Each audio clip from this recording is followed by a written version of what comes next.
E abbiamo concluso proprio adesso un bellissimo convegno sul tema parlare col cuore, mettendo in pratica tutti i valori educativi che coinvolgono un docente, la scuola, la società.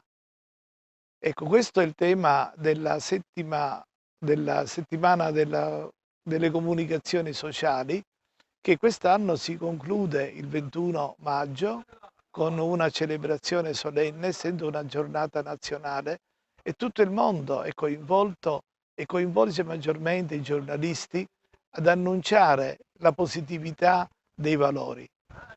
Parlare col cuore significa impegnarsi a comunicare i valori che ognuno di noi ha dentro di sé. E in questa giornata il Vescovo ha voluto espressamente coinvolgere il mondo della scuola, abbiamo parlato di dispersione scolastica, il mondo della legalità, è stato presente il Presidente del Tribunale dei Minori e l'ambiente. Un direttore del Parco dell'Etna, Salvo Caffo, ha illustrato il nostro patrimonio e anche l'impegno che ciascuno, come cittadino, come catanese, ha il dovere di custodire. Questi sono i valori e se questi valori ognuno di noi li porta dentro, li può comunicare agli altri.